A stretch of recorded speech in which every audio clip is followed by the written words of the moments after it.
চাকরিহারা শিক্ষকদের বিকাশ ভবন ঘেরাও অভিযানে ধুন্ধুমার আবারও সকালে ফের সেই উত্তেজনার ছবি। উত্তেজনা বিকাশ ভবন চত্বরে পুলিশের সঙ্গে ধস্তাধস্তি, আবারও ভাঙা হলো ব্যারিকেড।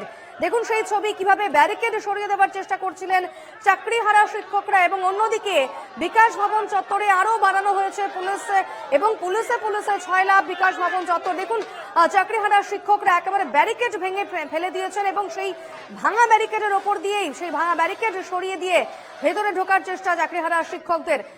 আজ সকালেও যে ছবি আমরা দেখেছি, অবস্থান বিক্ষোভে রয়েছেন চাকরিহারা শিক্ষকরা। রাতভর তারা অবস্থানে ছিলেন এবং আজ সকাল থেকেও তারা বিক্ষোভে রয়েছেন এবং আজ সারাদিনে ধিক্কার দিবস হিসেবে পালিত হচ্ছে। কারণ গতকাল যে ছবি আমরা দেখেছি, গতকাল চাকরিহারা শিক্ষকদের ওপর পুলিশের আতিশয্যের অভিযোগ উঠেছে, পুলিশের অতি সক্রিয়তার অভিযোগ উঠেছে।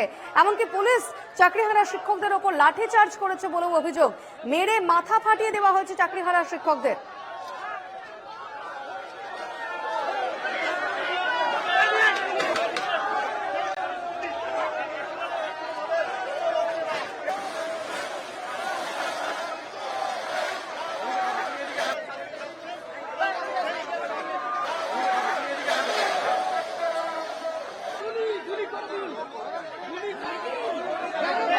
আমরা কিছুক্ষণ আগেই বক্তব্য শুনছিলাম চাকরিহারা শিক্ষক চিন্ময় মণ্ডলের, এবং এই মুহূর্তে বিকাশ ভবন চত্বর থেকে আমাদের সঙ্গে সরাসরি রয়েছেন প্রতিনিধি সুস্মিত মজুমদার।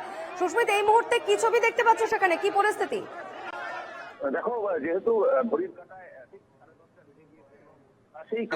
ঘড়ির কাঁটায় ঠিক 10:30 বেজে গিয়েছে এবং সেই কারণে এমপ্লয়িরা এখন ঢুকবেন এবং সেই মূল যে দ্বার, সেই মূল দ্বারে কিন্তু একদম পুলিশি নিরাপত্তা, একদম চোখে পড়ার মতন একদম নিশ্চিত নিরাপত্তা বলয়ে মুড়ে রাখা হয়েছে ত্রিস্তরীয় ভাবে। প্রথমে র্যাব রয়েছে, তারপরে পুলিশ রয়েছে, তারপরে আবার কিন্তু পুলিশ রয়েছে এবং গেট আগলে রাখা হয়েছে, যাতে যখন এই বিকাশ ভবনের যারা কর্মী রয়েছেন তারা যখন ভেতরে প্রবেশ করবেন যাতে তাদের সঙ্গে কোন রকম অপ্রীতিকর ঘটনা না ঘটে, সেই দিকটা তারা রাখছেন। যদিও যেটা সূত্রের খবর জানা যাচ্ছে যে বিকাশ ভবনের আরো কয়েকটি গেট আছে, সেই গেট দিয়েই যারা এই কর্মী রয়েছেন তারা সেখানে প্রবেশ করবেন। গতকাল গভীর রাত পর্যন্ত কিন্তু দফায় দফায় ঝামেলা হয়েছে পুলিশদের সঙ্গে। পুলিশ নির্বিচারে লাঠিচার্জ করেছেন শিক্ষক শিক্ষিকাদের উপরে, আহত হয়েছেন বেশ কয়েকজন শিক্ষক শিক্ষিকা, এবং অপরদিকে কিন্তু পুলিশের পক্ষ থেকেও কিন্তু অভিযোগ দায়ের করা হয়েছে যে তারা সরকারি সম্পত্তি নষ্ট করেছে, সরকারি কাজে বাধা দেওয়া হয়েছে, সেই কারণে তাদের বিরুদ্ধেও কিন্তু অভিযোগ দায়ের করা হয়েছে। আমাদের সঙ্গে রয়েছে বেশ কয়েকজন আন্দোলনকারী শিক্ষক শিক্ষিকা রয়েছে, আমরা একটু সরাসরি কথা বলার চেষ্টা করব তারা আগামীতে, অর্থাৎ এখনো পর্যন্ত তারা কি চাইছেন। ম্যাডাম, এই যে কালকে আপনাদের সঙ্গে যে ঘটনা ঘটেছে, এখনো পর্যন্ত আপনার রাস্তায় আছে, কি বলবেন? আচ্ছা, আমি কি হিন্দিতে বলতে পারি? বাংলায় বলবো।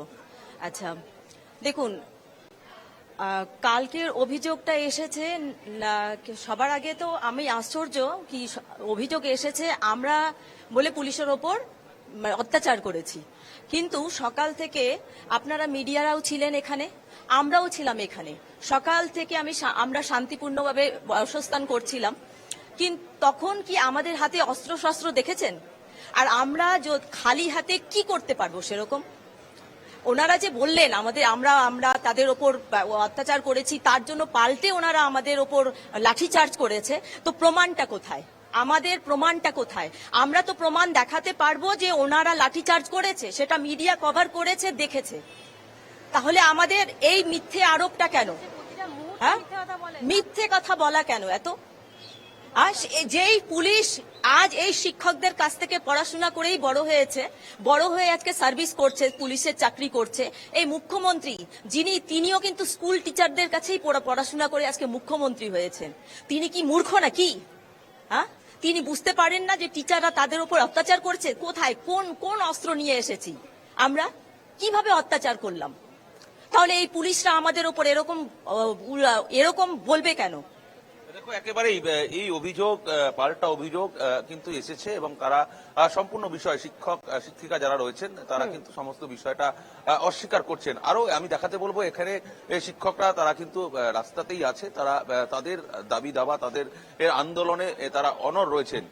এখানে পরবর্তী রণকৌশল তারা সাজাচ্ছেন যে পরবর্তীতে তারা কি করবেন। পরবর্তী তারা গতকাল রাত্রির থেকে, অর্থাৎ দীর্ঘ 10 দিন ধরে তারা কিন্তু এখানেই তারা অবস্থান করছেন এবং জবে থেকে থেকে এই ঘটনা ঘটেছে, অর্থাৎ দীর্ঘ এক বছর পার হয়ে গিয়েছে, তখন থেকেই কিন্তু তারা আন্দোলনরত। কিন্তু গতকাল রাতে ঘটনা যেটা হয়েছে সেটা কিন্তু একদম নারকীয় ঘটনা ঘটেছে। অকথ্যভাবে তাদের নির্বিচারে লাঠিচার্জ করা হয়েছে একাধিক শিক্ষক শিক্ষিকা। আমরা সরাসরি কথা বলবো।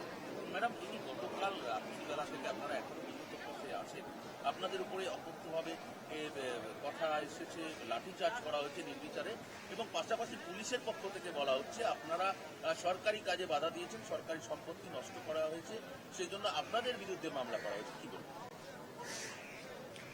কোন সম্পত্তিটা নষ্ট করেছে একটু দেখাতে বলবেন। প্রথম কথা, কোন সম্পত্তিটা নষ্ট করেছে একটু দেখাতে বলবেন।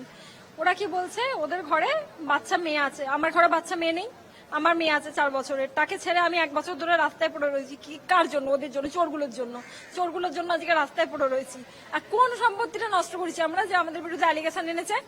কোন অ্যালিগেশনটা স্পষ্ট করে দেখাক। সিসিটিভি রয়েছে তো, সিসিটিভিতে দেখাক কোনটা ছুড়েছি। হাতে একটা পেন ছিল, এছাড়া কিছু ছিল না, হাতে হাত ধরে দাঁড়িয়েছিলাম। আর চোরগুলো যদি একদিন থাকে এখানে কি হবে? সমস্যাটা কি? একদিন যদি থাকে, আমরা তো দিনের পর দিন রাস্তায় পড়ে রয়েছি। কবে থেকে রাস্তায় পড়ে রয়েছি? থাকুক, একদিন কষ্ট বুঝুক, বাচ্চাকে ছেড়ে রাখার কষ্টটা বুঝুক। আমি তো দিনের পর দিন আমার মেয়েটাকে ছেড়ে রাখি, এই 3 বছর বয়স থেকে তাকে ছেড়ে এখানে তো বসে রয়েছি। ওরা থাকুক না একদিন। কি সমস্যা রয়েছে ওদের একদিন থাকতে? এরকম করে আমাদেরকে মার খাওয়ালো। দেখো, একেবারেই চোখের জল বেরিয়ে আসছে। যারা শিক্ষক শিক্ষিকা রয়েছেন তারা পথে নেমেছেন, তাদের ছোট শিশু, দুধের শিশু 4 বছরের, তাকে বাড়িতে রেখে এসেছেন। তারা এইখানেই তারা আন্দোলন চালিয়ে যাচ্ছেন, এবং তাদের যে দাবি যতক্ষণ না মিটছেন ততক্ষণ কিন্তু তারা এই পথেই তারা থাকবেন।